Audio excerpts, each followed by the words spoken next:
शं नो मित्रः शं वरुणः शं नो भवत्यर्यमा शं न इंद्रो बृहस्पतिः शं नो विष्णुरुक्तमः। ओम विश्वानि देव सवितर दुरितानि परासो यद भद्रं तन्नयासो। ओम तेजोसि तेजोमयधेहि ओजोसि ओजोमयधेहि असदोमा सद्गमय तमसो मा ज्योतिर्गमय मृत्योर्मामृतं गमय। ओम वेद प्रेमियों, सुधी श्रोताओं, परम सौभाग्य का विषय है कि हम सब साक्षात परब्रह्म की वाणी ऋग्वेद के प्रथम मंडल के 54वें सूक्त की व्याख्या में प्रवेश करने जा रहे हैं। इस सूक्त में कुल 11 मंत्र हैं। मंत्र संख्या 6, 8, 9 और 11 त्रिशुभ छंद में निबद्ध हैं। शेष जगती नामक छंद में निबद्ध हैं। इस सूक्त के मंत्र दस्ता ऋषि हैं सव्य आंगिरस और देवता हैं इंद्र।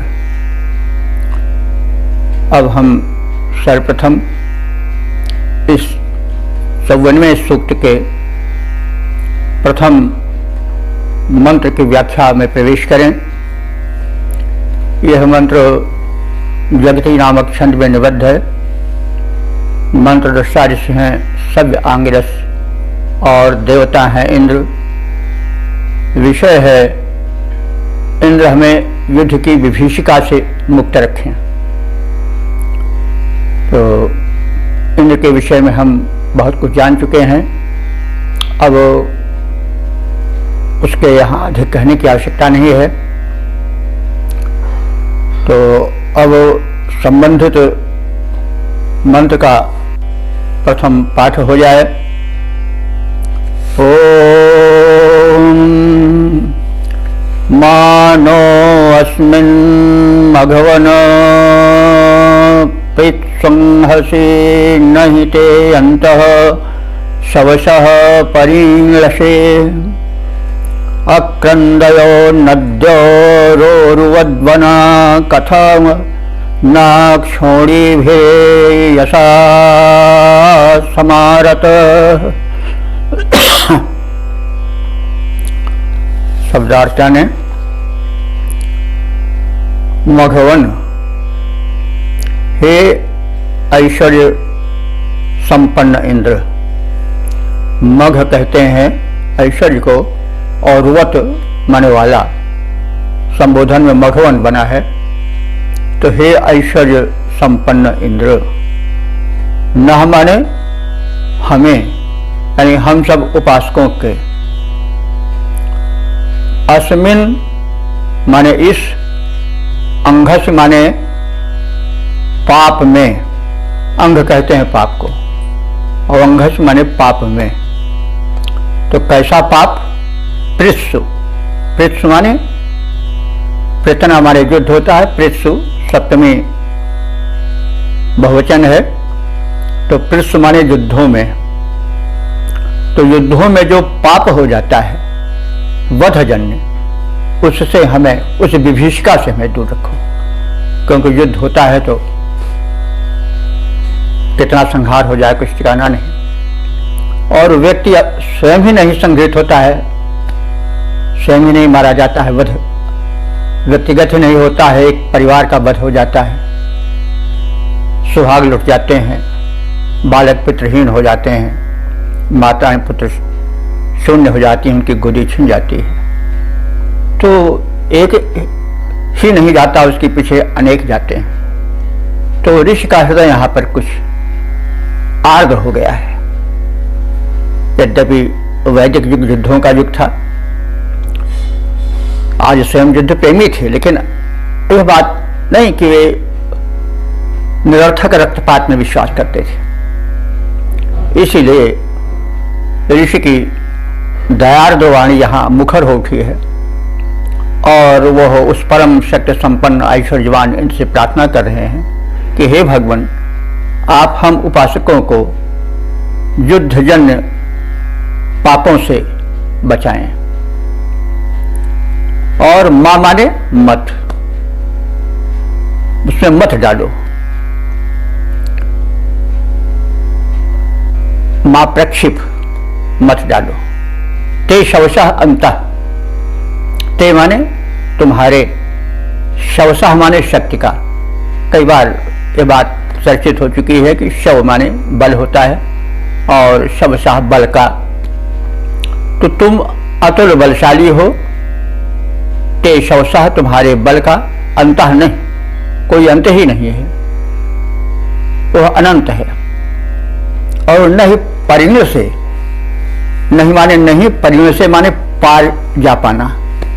तुम्हारा बल अनंत है, उसका पार पाया ही नहीं जा सकता है। रोरवद, अब इंद्र के कृत्यों का वर्णन किया जा रहा है कि तुम संपन्न बनाने वाले हो। और रोरवद माने शब्दायमान, तुम स्वयं शब्द करते हो, गरजते हो दुष्टों के ऊपर। और नद्यः वना, नद्यः माने नदियों के, नदी नद्यों, नद्यः बहुवचन है। नद्यः नदियों के, वना माने जल को। वन शब्द जो है ज्यादातर लोग जंगल के विषय में जानते हैं, लेकिन वन वास्तव में जल का भी एक पर्याय है। तुलसीदास जी ने इसका बड़ा प्रयोग किया है रामायण में। कवितावली याद में भी है, पाहनते बन बाहन काठ को कोमल है, जल खाई रहा है। केवट कह रहा है राम जी से कि हमारी नाव का जो वाहन है, वन है, वो जल में ही सदा तैरा करती है। तो हमारी नाव का जो वाहन है वो क्या है? वन है। तो रावण सिर सरोज बन चारी, चले रघुवीर शिली मुखधारी। वहां भी मानस में है कि रावण का सर जो है वो सरोज है, जो कि वन में विचरण करता है, वन में रहता है, वन में फलता फूलता है। तो यहाँ भी वन के अर्थ में, वन शब्द बहरहाल हमारे कहने के तात्पर्य है कि वन माने जल भी होता है। और तुलसीदास जैसे साहित्यकारों ने इसका प्रयोग जगह जगह पर किया है। तो यहाँ पर वन जो है वह आया है जल के लिए। तो नद्यः वना माने नदियों के जल को तुम अक्रंदयः शब्दायमान करते हो। नदी में भयंकर ध्वनि, भयंकर शब्द तब निकलता है जब उसमें जल भर जाता है और नदी का वेग जब प्रवाहित होता है तब उसमें एक ध्वनि निकलती है, शब्दायमान होता है। यानी जल के आधिक्य का सूचक है नदी का शब्द करते रहना, जोर जोर। तो जब इंद्र जल बरसाता है, नदियों में जल भर जाता है, नदी प्रवाहित होती है वेग से, तो उसमें ध्वनि घोर घर्षण वाली निकलती है। तो उसी को सूचित किया जा रहा है कि तुम नदियों को जल से आपूरित कर देते हो, फलस्वरूप उनमें ध्वनि निकलने लगती है। तो क्रंद माने ध्वनि। तो उस शब्द करते हुए गतिशील होती है नदियां। नदी शब्द का अर्थ ही होता है जो शब्द करे। नद धातु है नहीं, तो नद से नदी बना है, क्योंकि जब नदी बहती है तो एक उसमें ध्वनि निकलती है, इसीलिए उसको नदी कहा जाता है। हमारे यहाँ प्रत्येक शब्द का कोई न कोई अर्थ होता है। रिवर का पूछा जाए तो कोई नहीं बता पाएगा भैया रिवर का अर्थ बताओ कैसे है, लेकिन कोई नदी का पूछे तो कहा जा सकता है भैया नद धातु है। और वो कलकल या बड़े भयंकर स्वर को फेंकती हुई, ध्वनि को फेंकती हुई चलती, इसलिए नदी है। तो आक्रंदयः, नदी को तुम गतिशील बनाते हो और ध्वनि से परिपूर्ण करते हो। और क्षोणी, क्षोणी कहते हैं पृथ्वी को। क्षोणी शब्द साहित्यिक हिंदी में भी प्रयुक्त है, संस्कृत में तो प्रयुक्त ही है। तो क्षोणी कहते हैं पृथ्वी को सहज क्षमा बरु छारे छोड़ी, तुलसीदास जी ने लिखा है, सहज क्षमा बरु छाड़े छोड़नी, वही छोड़ी छोड़ी। तो भले ही धरती अपनी सहज क्षमाशीलता को छोड़ दे, तो छोड़ी का अर्थ हुआ पृथ्वी। तो भेषा माने भय द्वारा, यानी तुम्हारे पराक्रम और तुम्हारे बल के कारण धरती के सभी प्राणी प्रकंपित रहते हैं। और कथम रसम आरत, और फिर वो क्यों ना प्रकंपित हो, क्योंकि तुम्हारा बल इतना विशाल है कि उसका स्मरण करके लोग कांप जाते हैं। तो इस प्रकार से तुम कथित गुणों से युक्त हो। अब शब्दार्थ जानने के पश्चात हम सपाट रूप में भावार्थ जान लें। हे ऐश्वर्य संपन्न इंद्र, तुम हमें युद्धजन्य पापों से, संकटों से, संहारों से बचाओ, युद्ध की विभीषिका से मुक्त करो, युद्धों में हमें मत डालो। तुममें अपार शक्ति है जिसका पार नहीं पाया जा सकता है। तुमने नदियों को गतिशील बनाया है, वृक्ष से भर दिया है, जल से आपूरित कर दिया है, वे शब्दायित होकर के बहा करती हैं।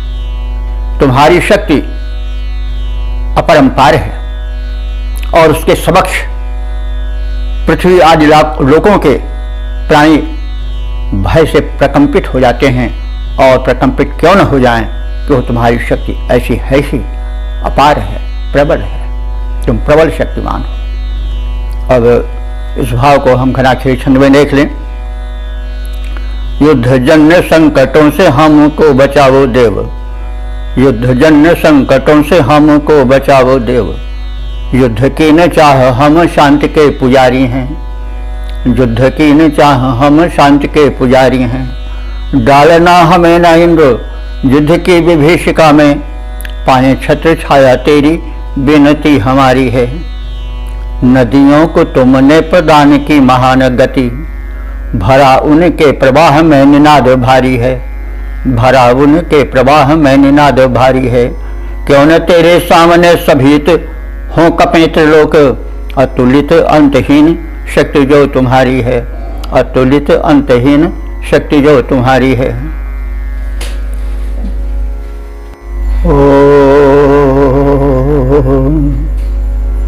वेद प्रेमियों, सुधी श्रोताओं, संप्रति हम सब ऋग्वेद के प्रथम मंडल के 54वें सूक्त के दूसरे मंत्र की व्याख्या में प्रवेश करने जा रहे हैं।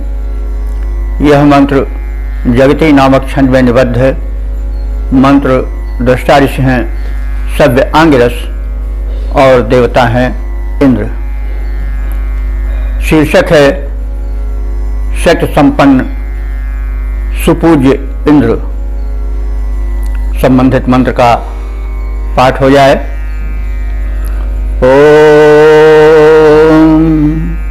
अर्चाद्ये गृहते शुष्यं वचः स्वक्षत्रं यस्य धृषतो धृषन्मनः बृहत्सवाम् असुरो वर्हणा कृतः पुरो हरिभ्यां वृषभो रथो हि सः। अब शब्दार्थ जाने। ऋत्विजो, हे ऋत्विजो, हे उपासको, त्वम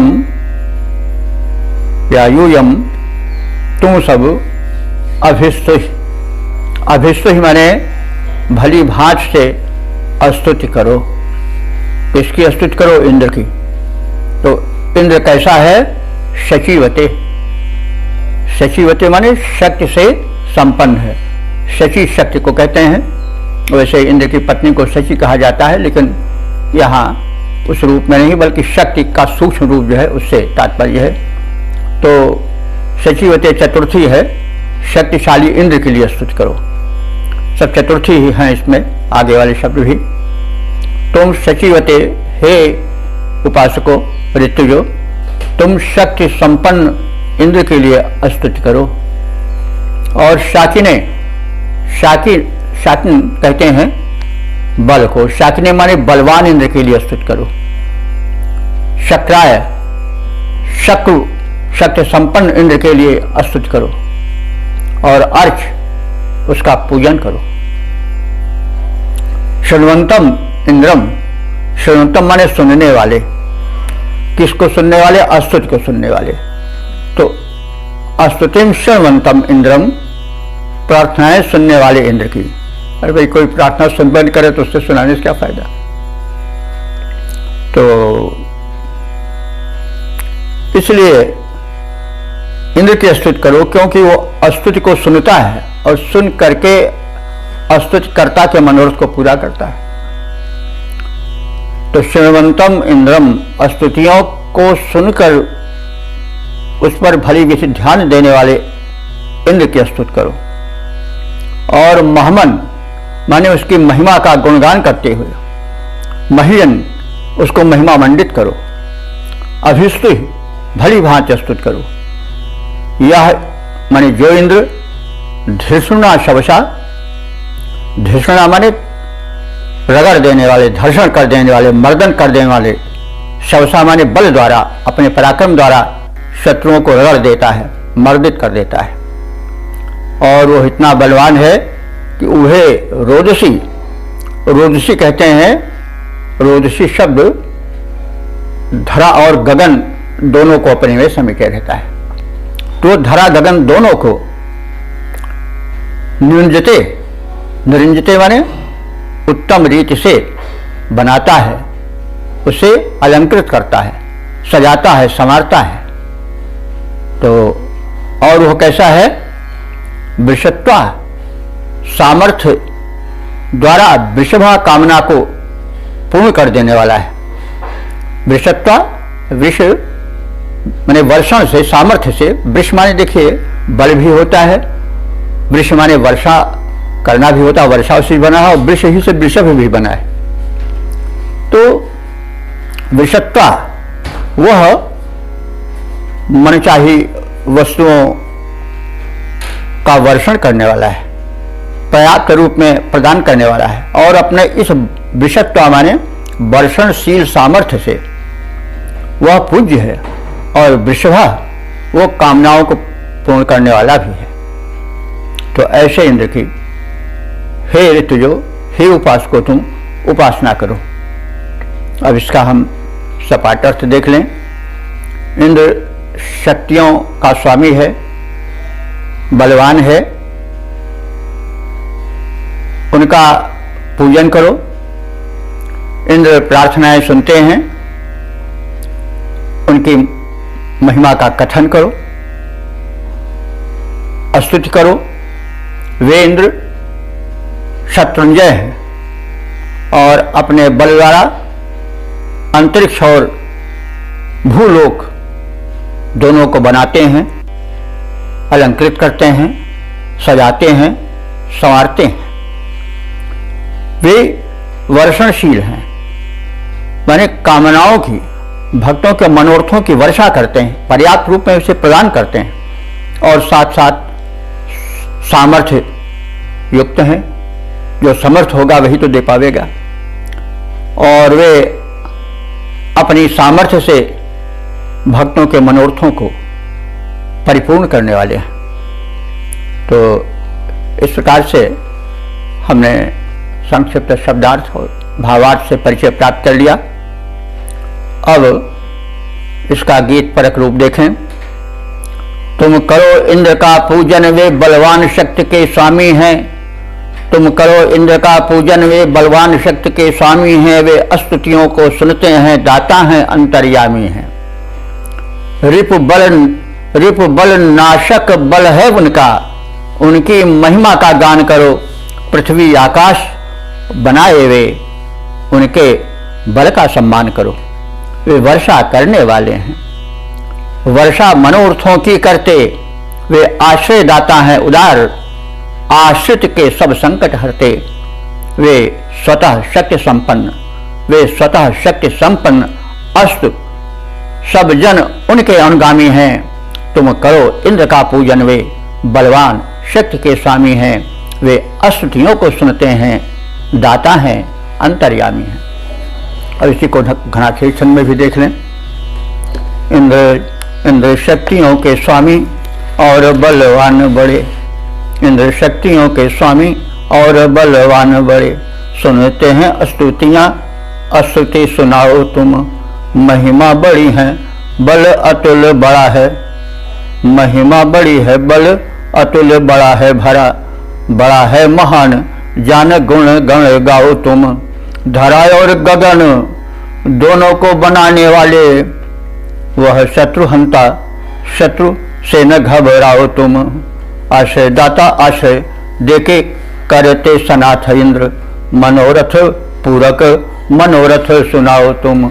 मनोरथ पूरक मनोरथ सुनाओ तुम। ओम। वेद प्रेमियों, सुधी श्रोताओं, संप्रति हम सब ऋग्वेद के प्रथम मंडल के 54वें सूक्त के तीसरे मंत्र की व्याख्या में प्रवेश करने जा रहे हैं। यह मंत्र जगती नामक छंद में निबद्ध है। मंत्र दृष्टा हैं सव्य आंगिरस और देवता है इंद्र। विषय है अथवा शीर्षक है असुर विनाशक इंद्र। अब संबंधित मंत्र का पाठ हो जाए। ओम अर्चाद्ये बृहते शूष्यं वचः स्वक्षत्रं यस्य धृषतो धृषन्मनः। बृहत्सवा असुरो बर्हणाकृतः पुरो हरिभ्यां वृषभो रथो हीशः। शब्दार्थ जाने। हे उपासकों,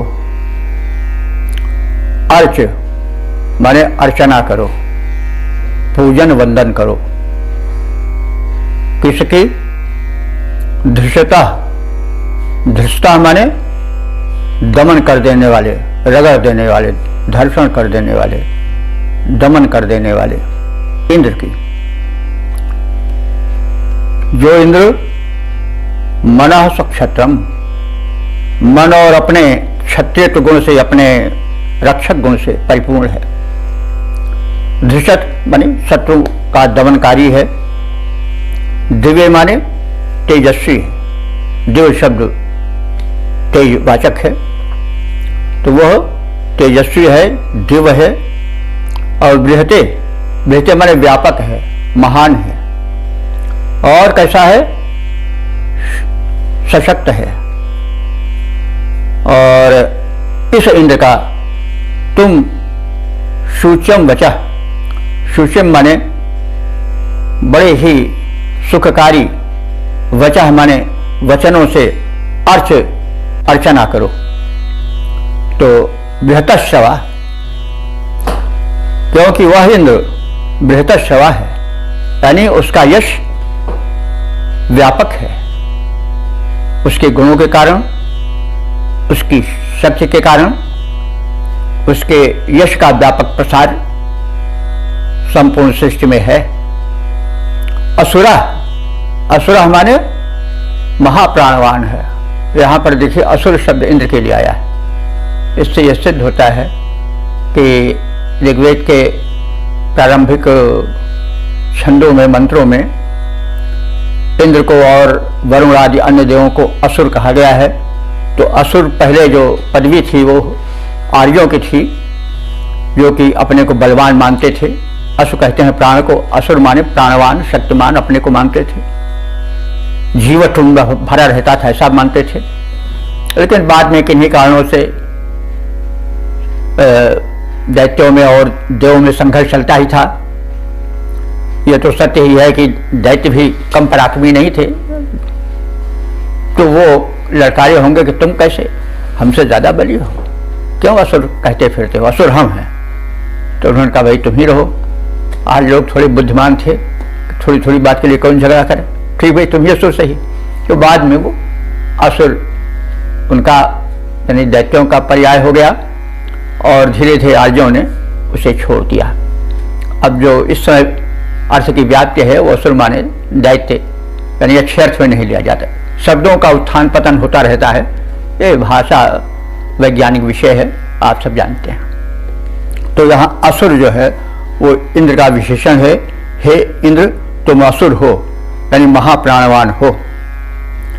और बरहणा, बरहणा माने शत्रुहंता हो। और हरिभ्याम पुरस्कृता, हरिभ्याम माने दो घोड़ों द्वारा तुम आगे बढ़ते हो, यानी दो घोड़ों से नधे रथ से तुम अग्रगामी बनते हो। और वृषभा तुम बलवान हो। रथ माने गतिशील हो, वेगशाली हो। यहाँ रथ अपने उस अर्थ में नहीं प्रयुक्त हो रहा है जिस अर्थ में हम लोग जानते हैं। जैसा पहले निवेदन किया जा चुका है कि प्रत्येक शब्द अपना एक अर्थ रखता है, निरर्थक नहीं होता है। तो रथ इसलिए उसको कहा जाता है कि तीव्र गतिधारी होता है। तो राति गतिम ददाति, कुछ इस प्रकार से उसकी व्युत्पत्ति हो सकती है। तो अब यहाँ पर यह शब्द उस रथ वाहन के लिए नहीं है, बल्कि इंद्र का विशेषण है। यानी तुम तीव्र गतिधारी हो, तुम में ऊर्जा है, शक्ति है, सर्वत्र पहुंच जाते हो, शीघ्र ही तुम अभिप्रेत स्थल पर पहुंचने में समर्थ हो। तो तुम रथ हो, यानी तुम तीव्र गतिधारी भी हो। तो इन विशेषणों से संपन्न इंद्र के व्यक्तित्व का चित्रण हुआ है। अब शब्दार्थ जानने के पश्चात हम भावार्थ में प्रवेश करें। शत्रु दमनार्थ, इंद्र शारीरिक और मानसिक शक्तियों से परिपूर्ण है, संपन्न है। इंद्र शत्रुहंता है, तेजस्वी है, महान है और व्यापक यशस्वी है। वह महाप्राण है, बलवान है, अश्वयोजित रथ से गमनशील है। उपासकों ऐसे इंद्र के प्रति स्तुतिपरक सुखद वचन कहो, अर्थात स्तुति करो, उसकी महिमा का गुणगान करो। अब इसे हम घनाक्षरी छंद में देख लें। शत्रु दमनार्थ इंद्र सक्षम महान, और तन मन दोनों से प्रभुत बलवान है। शत्रु दमनार्थ इंद्र सक्षम महान, और तन मन दोनों से प्रभुत बलवान है। शत्रुहंता तेजवान, जगत नियंता नित्य, यश है प्रशस्त होता व्यापक बखान है। महापाणवान निज बल से महान, दिव्य रथ से गमन द्रुत अश्वगतिमान है। ऐसे इंद्रदेव की प्रशस्ति गाइए सुजान, ऐसे इंद्रदेव की प्रशस्ति गाइए सुजान। कर प्रिय वचनों में स्तुति विधान है, कर प्रिय वचनों में स्तुति विधान है। ओम वेद प्रेमियों, सुधी श्रोताओं, संप्रति हम सब ऋग्वेद के प्रथम मंडल के 54वें सूक्त के चौथे मंत्र की व्याख्या में प्रवेश करने जा रहे हैं। यह मंत्र जगती नामक छंद में निबद्ध है। मंत्र दृष्टा ऋषि हैं सव्य आंगिरस, देवता है इंद्र। शीर्षक है महाबली इंद्र। तो इस मंत्र में इंद्र के बल और पराक्रम का प्रदर्शन किया गया है, उसे ज्ञापित किया गया है। तो अब संबंधित मंत्र का पाठ हो जाए। ओम त्वं दिवो बृहतः सानु कोपयो अवोत्मना धृषता शंबरं भिनत् यन्मायिनो वृन्दिनो मंदिना धृषच्छितां गभस्ते मशनी पतन्यसी। शब्दार्थ जाने। इंद्र, हे इंद्रदेव, यथ जब, यानी जिस अवसर पर, मायिनः, मायिनः माने मायावी, यह विशेषण है उस राक्षस का जिस पर इंद्र ने प्रहार किया था। तो उस मायिनः मायावी और वृंदिनः माने सैन्य शक्ति से युक्त को तुमने इसे मारने के हेतु मंदिना माने उत्साह पूर्वक, धृषत माने उस पर प्रहार किया, उसके दमन के लिए, उसे मारने के लिए उस पर आक्रमण किया। और कैसे आक्रमण किया, किस अस्त्र से आक्रमण किया? शिताम, शिताम माने तीक्ष्ण किए गए, तेज बनाए गए, दीप्तिमान, गभस्तिम अशनिम, गभस्य कहते हैं किरण को।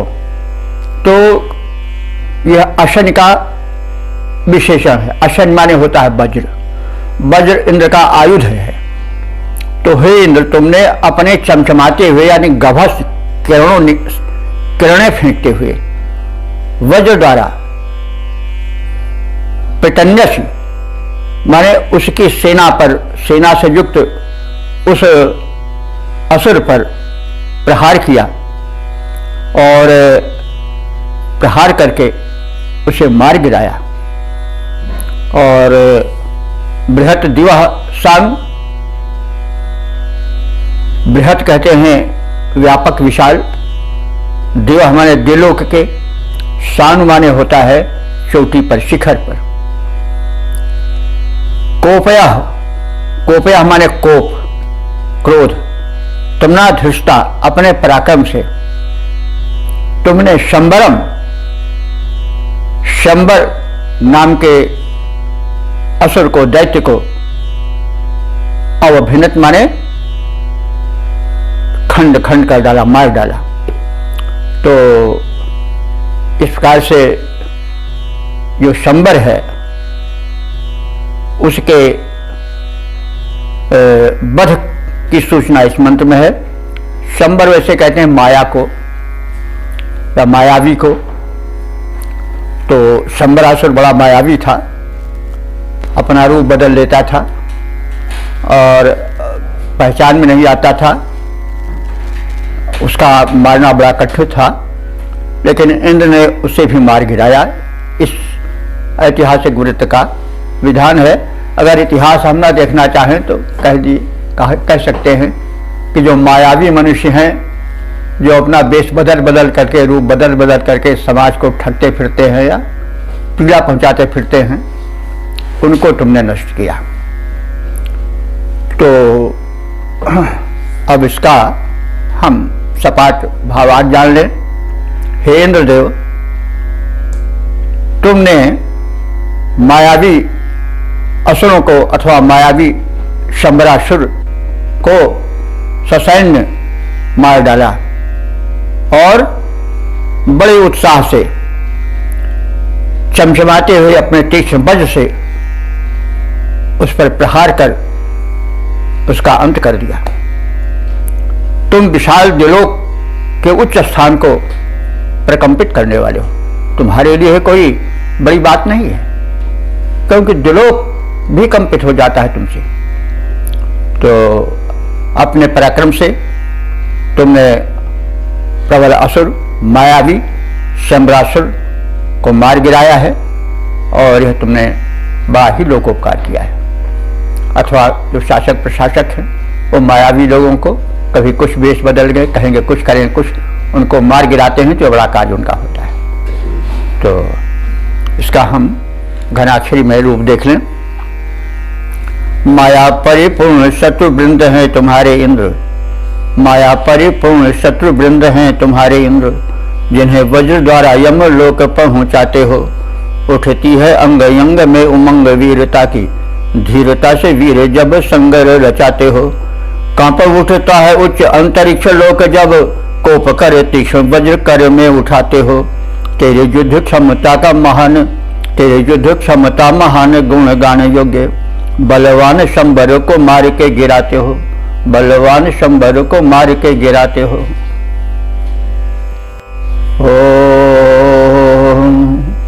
मेरे प्रेमियों, श्री श्रोताओं, संप्रति हम सब ऋग्वेद के प्रथम मंडल के 54वें सूक्त के 5वें मंत्र की व्याख्या में प्रवेश करने जा रहे हैं।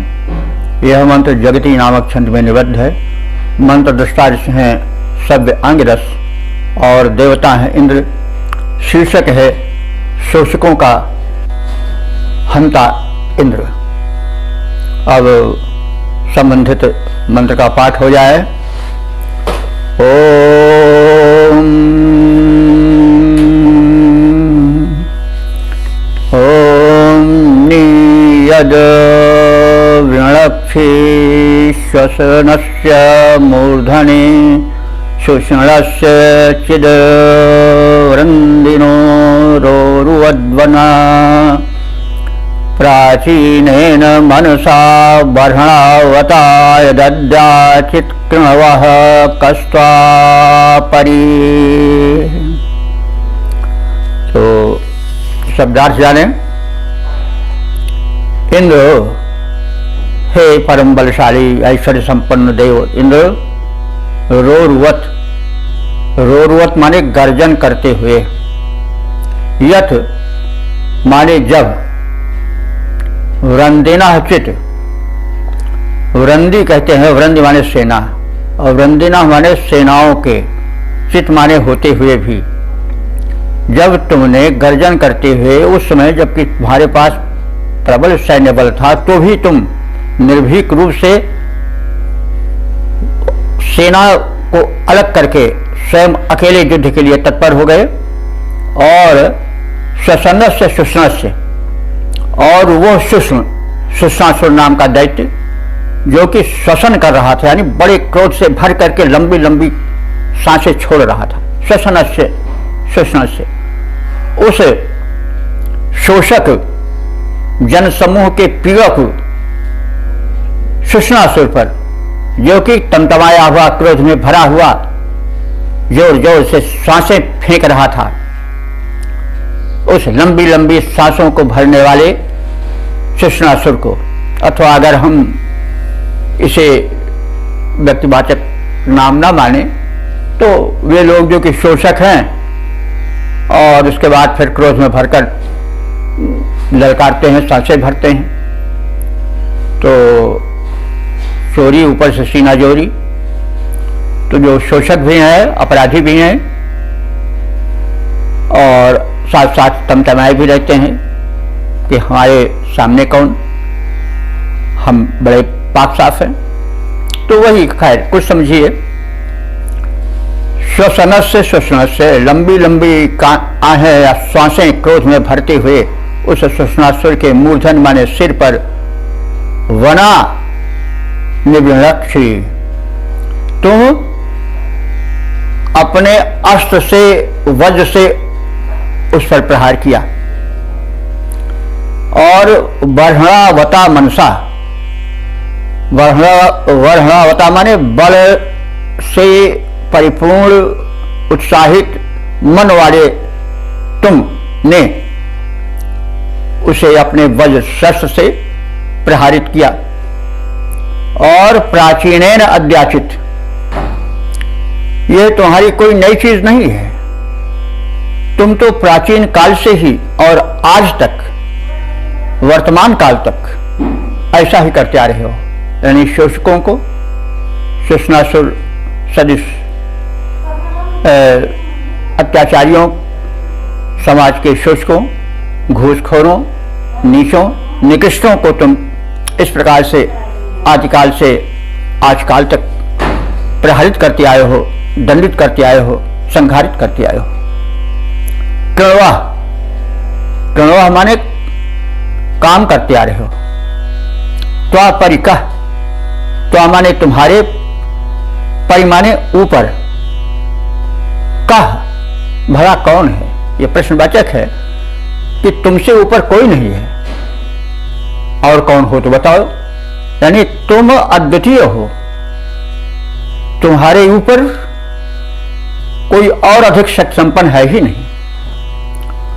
तो इस प्रकार से संक्षिप्त शब्दार्थ के परिचय के उपरांत हम सपाट रूप से भावार्थ देख लें।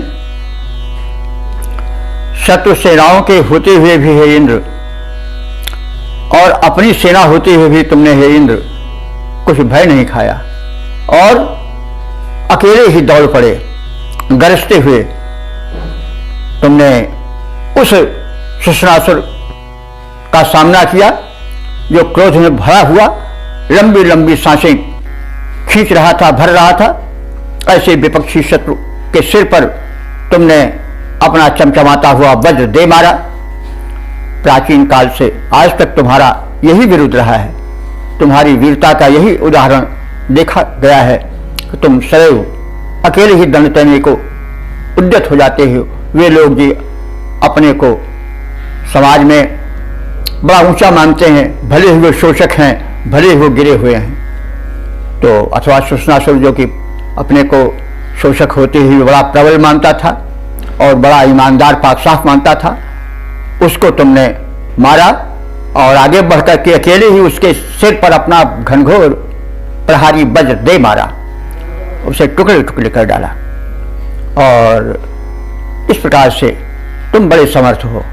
हम मान रहे हैं, उद्घोषित कर रहे हैं कि तुम्हारे अतिरिक्त ऐसा वीर और है ही कौन जो इस प्रकार से निर्भयता पूर्वक शत्रुओं का सामना करे, उनका संहार करे, जो लोक पीड़क हैं, जो आसुरी प्रवृत्तियों से भरे हुए हैं। तो इस प्रकार से इंद्र का गुणगान हुआ है। तो हम इस प्रकार से इसका अर्थ जाने कि शत्रु सेनाओं के होते हुए भी हे इंद्र, गरजते हुए तुमने लंबी लंबी सांसें भरने वाले विपक्षी शत्रु शुष्णासुर के सिर पर अपने शस्त्र वज्र से प्रहार किया। और यह तुम्हारे लिए कोई नई बात नहीं है। तुम प्राचीन काल से ही आज तक इसी प्रकार से इन विरोधी शत्रुओं का, इन दुखदायी शक्तियों का, इन समाज के शोषक शत्रुओं का तुम विनाश करते आए हो, उन पर सोत्साह प्रहार करते आए हो। तुम्हारा यह बड़ा प्रबल विरुद्ध है। यह तुम्हारा कोई आज की बात नहीं है, यह सनातन तुम्हारी वृत्ति है। और हम मानते हैं कि तुम्हारे अतिरिक्त और कोई नहीं है जो तुम ऐसा पराक्रमी हो, तुम ऐसा लोकोपकारक हो, तुम ऐसा साहसी हो, तुम ऐसा महान हो। तो इसे हम गीत में देख लें। था शत्रु सैन्य भारी अवरोध बन खड़ा था शत्रु सैन्य भारी अवरोध बन खड़ा था। निश्चिंत थे खड़े तुम शंका न रन चलाए। था शत्रु भी प्रबल यति अति क्रोध में भरा था। सांसें प्रचंड लेता पर खौफ कुछ न खाए।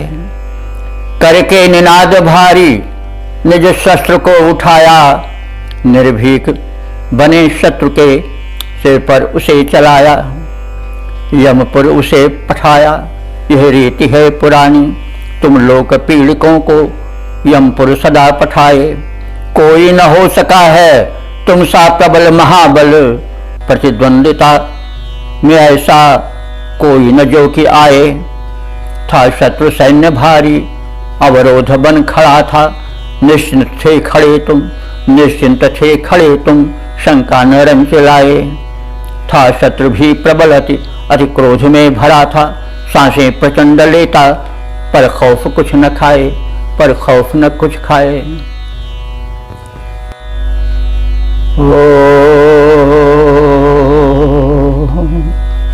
वेद प्रेमियों, सुधी श्रोताओं, संप्रति हम सब ऋग्वेद के प्रथम मंडल के 54वें सूक्त के 6ठे मंत्र की व्याख्या में प्रवेश करने जा रहे हैं। यह मंत्र त्रिष्टुप नामक छंद व्यंजबद्ध है।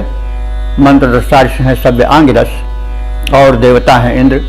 शीर्षक है शत्रु भक्षक और भक्त रक्षक इंद्र। इस मंत्र में इंद्र के पराक्रम का वर्णन किया गया है। कहाँ कहाँ उन्होंने किस किस दैत्य को मारकर किस किस भक्त की रक्षा की। का एक संक्षिप्त संकेत है। अब संबंधित मंत्र का पाठ हो जाए।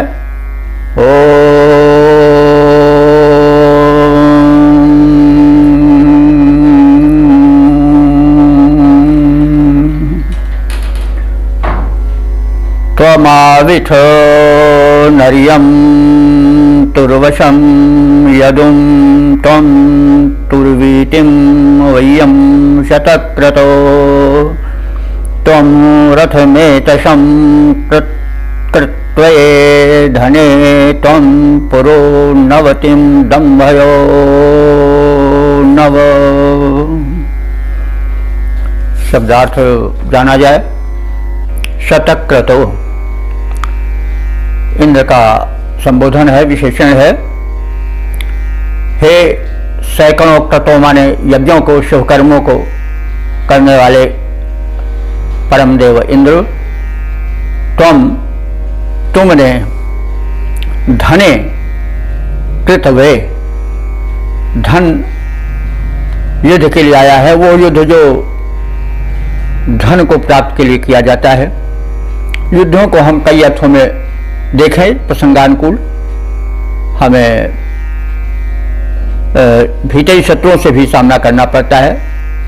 हमारे यांत्रिक शत्रु काम, क्रोध, मद, लोभ, मोह, मद, मात्सर्य, ईर्ष्या, द्वेष आदि ही हैं, जिनसे हम निरंतर प्रहारित होते रहते हैं। वे हमको जथिक बेचैन करते हैं, शत्रु कम बेचैन करता है। जो बाहरी शत्रु है उतना घातक नहीं होता जितना आंतरिक शत्रु होते हैं, तो प्रसंगानुकूल हम उसे भी जान सकते हैं।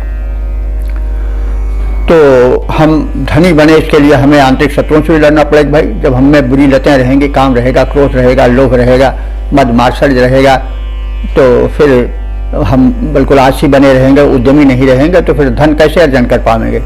तो धन के लिए युद्ध में दोनों अर्थ लिया जा सकता है।